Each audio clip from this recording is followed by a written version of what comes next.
Hello friends, it's me again, Joseph, your host, and welcome back to our channel and the Saint Story for Kids. In this episode, let's go back to ancient Rome and meet our saint. He was the 46th Bishop of Rome, from 461 to 468 AD. He is also primarily remembered for his fierce defense of church unity, his significant architectural contributions to Rome, and his courageous stand against heresy before becoming pope. So, without further ado, let's take a look at his story. Pope Saint Hilary, born in Sardinia, served as a trusted deacon and aide to Pope Saint Leo the Great.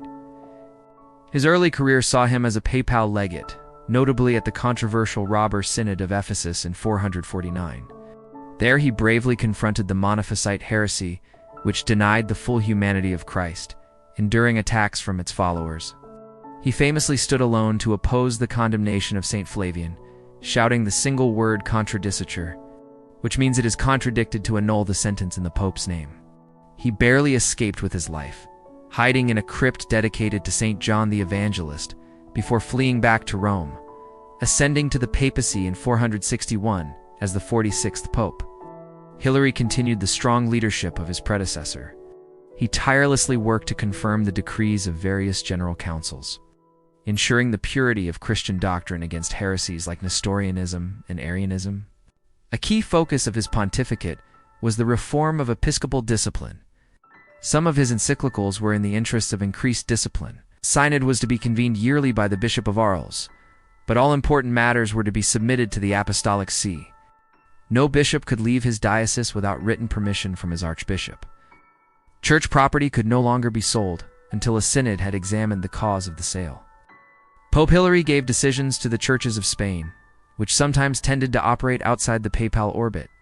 Before the death of Hilarius, Bishop of Barcelona, he expressed a wish that Hilarius might be chosen his successor, and he himself had made Hilarius bishop of another see. The request was granted, and the Synod of Tarragona confirmed the nomination of Hilarius, after which the bishops sought the Pope's approval. Elections and installations of new bishops were done without his approval, making it necessary for him to exercise episcopal discipline. As Pope, he also issued decrees validating the decisions of the great ecumenical councils, such as Nicaea, Ephesus, and Chalcedon.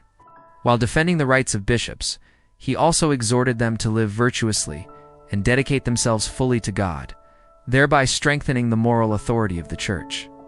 He firmly asserted the Pope's spiritual authority over that of the Emperor, a crucial step in defining the Church's independent role. He was also a wise and zealous administrator who settled jurisdictional disputes in Gaul, France, and Spain, strengthening the authority of the Holy See over regional bishops. Pope Saint Hilary was also a prolific builder, commissioning churches, convents, libraries, and even public baths, demonstrating his commitment to both spiritual and temporal welfare. He is credited with extensive building projects in Rome, including 2 oratories in the Lateran Baptistery dedicated to St. John the Baptist and St. John the Apostle in gratitude for his escape from Ephesus. He also erected a chapel of the Holy Cross in the baptistry convents, 2 public baths and libraries near the Basilica of St. Lawrence, in which he was buried.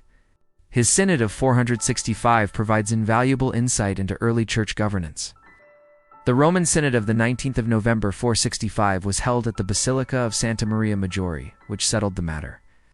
It is the oldest Roman Synod whose original records have survived. In Rome, Pope Hilary worked hard to counter the new emperor's 467 Edict of Toleration for schismatic sects. On one of the emperor's visits to St. Peter's Basilica, the Pope openly called him to account for his conduct, exhorting him by the grave of St. Peter to promise that he would not allow schismatic assemblies in Rome. He passed away peacefully in Rome on February 5, 68. Now friends, from Pope Saint Hilary's life, we can learn several key lessons, such as: Number 1. Unwavering defense of truth. He stood firm against heresies, reminding us to uphold core doctrines of faith. Number 2. Commitment to papal authority. His actions reinforced the spiritual leadership of the Pope, guiding the Church through complex times. Number 3. Integrity in leadership. He championed moral uprightness among clergy, a timeless call for all leaders. Number 4. Service and development.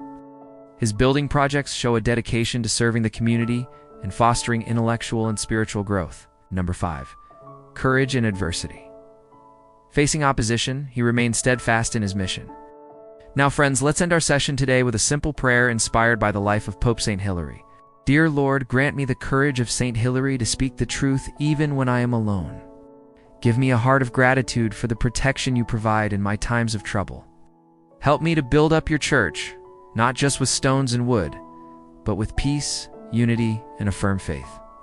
When I face confusion or pressure, let my only word be one of loyalty to you. Amen. Thanks for watching, everyone. If you enjoyed this video, please do like, share, and subscribe to our channel for more stories of our saints. Take care, everyone. Stay safe and healthy as usual. See you next time, and God bless you always.